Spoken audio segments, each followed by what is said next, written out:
All right, the first load I'm going to test is a Underwood 125 grain 357 Spear Gold Dot bullet.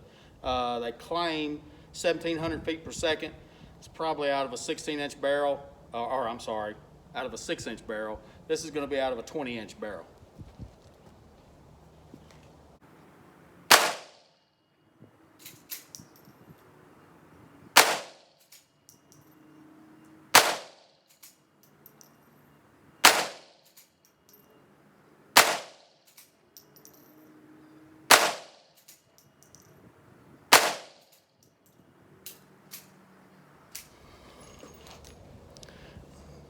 The average out of my 20-inch barrel, and this isn't the average, this is a light shot fired, it says 2192. The average was about 2,200 feet per second on a 125 grain bullet. So we'll move on to my hand loads and see what my hand loads will do. Now these will be my hand loads. The first ones were Underwood 125 grain 357 loaded with a Spear Gold Dot bullet 125 grain, and they were averaging about 2,200 feet per second at the muzzle. Now what I'm going to do is shoot these old reloads I got, and there's some pretty old ones that I made up quite a while back. I really don't know how old they are, but they're a 158 grain bullet. I believe it's 14.1 or 14.3 grains of 2,400. So we'll see what kind of velocities we're getting out of these.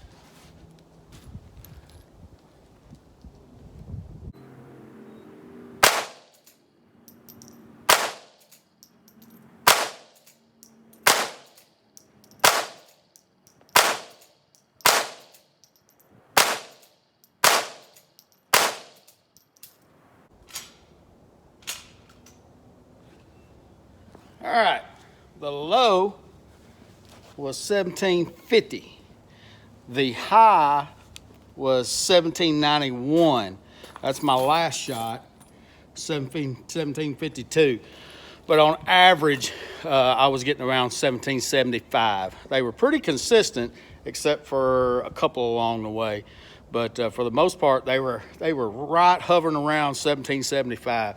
So 1775 on a fairly moderate load, pretty dang good. It'd take a deer. It'd take a deer 50, 75, maybe even 100 yards. So a 158 grain hard cast at 1775 to 1,800 feet per second, because I could bump this up to where it's I'd probably get another 100 feet per second from it, because these are a moderate load. It's 14.1 or 14.3 of 2,400. So I could bump that on up to get probably 1,875, close to 1,900 feet per second out of them. But and they're a hard cast, so they're not a soft alloy, they're a hard alloy. So let's move on to something else, play around shooting with it.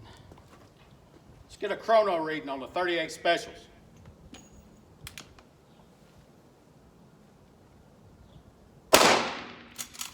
10:28. Error. Error.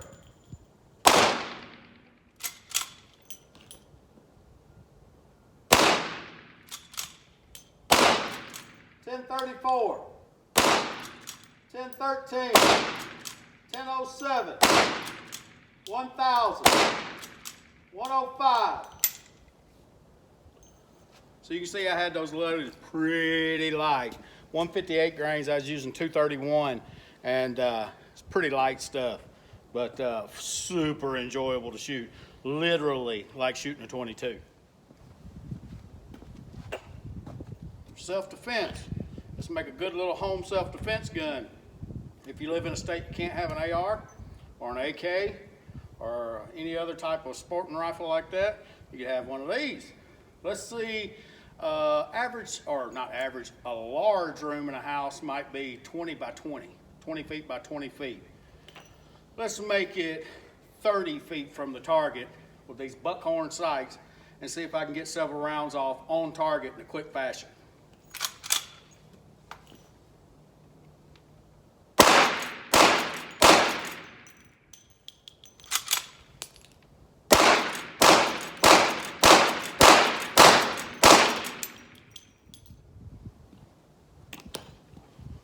That one malfunction was my fault. I didn't have the latch all the way closed. But let's run it down here, just playing around, and see if we could get 10 rounds off in a quick fashion from 30 yards. I say we probably can. And remember, that's a really small target. I would say that this would make a great home defense gun if you can't have an AR or something like that. I'm gonna shoot some more 357s. Now let's see if we can control these buckhorn sights with 357 Magnum. 30 yards, or I'm sorry, 30 feet, 10 yards.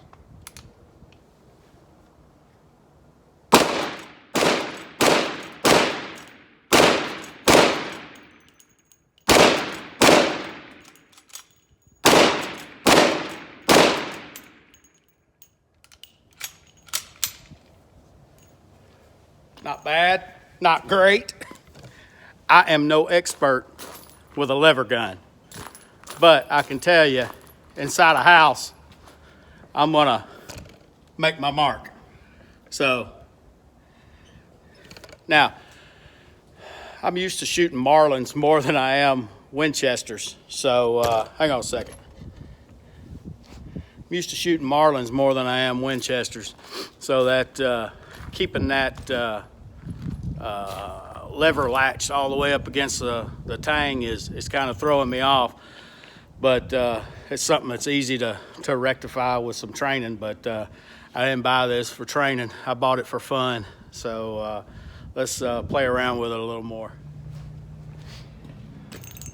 Last of my 357s. Play around with them a little bit.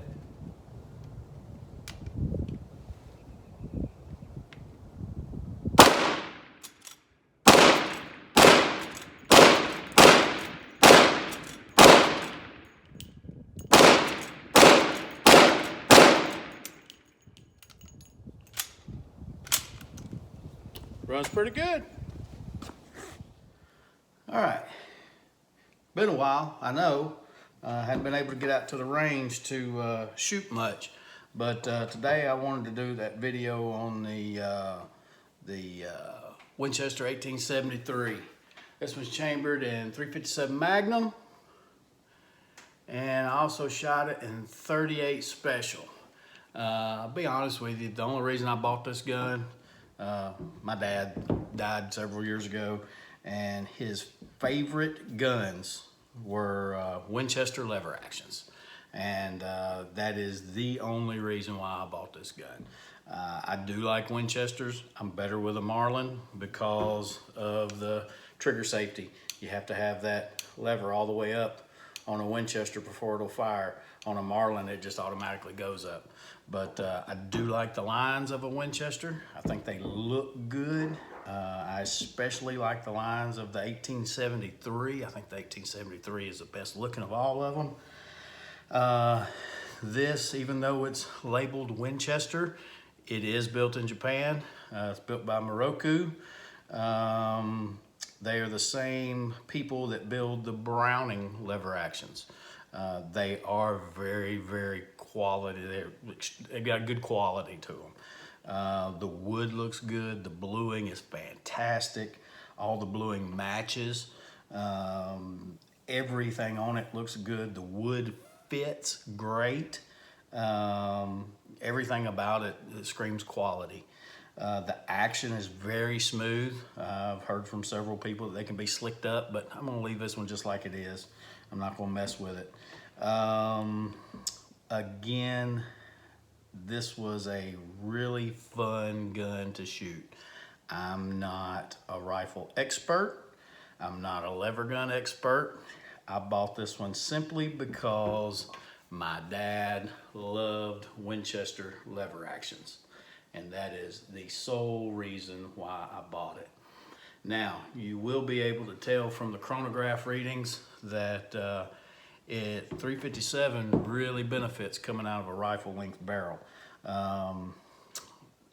Underwood advertised the 125 grains that I shot at 1700 feet per second. That was probably out of a 6-inch barrel. I got roughly 2200 feet per second out of them. That's a big increase, and that is enough to take a deer at 100 yards, no problem. You could probably even take it a little bit further. I wouldn't, but this would make a great brush gun. It's 20 inches, it's 20-inch length. It's not the shorter one, it's 20-inch length. But it is a very, very nice replica of the original 73. I'm trying to say anything that I dislike about it. I can't stand the buckhorn sights. Under speed work, they're fine. I can get good, accurate hits, combat style hits with them. But when I try to do accuracy work, it's just all out the window. The buckhorn sights are terrible for accuracy work. And just with all the Winchesters, the way you have to have the lever all the way up to depress the trigger safety. I have heard some people say there's a kit for that where you don't have to, where it lightens that spring. I'm not going to worry about that because I'm not going to trick this gun out and run it for competition or anything like that. I'm just going to break it out whenever I want to reminisce. So anyway, I hope you enjoyed the video. If you did, give it a like, share it around, and I'm probably going to get back to more handgun videos next week. But thank you again for watching.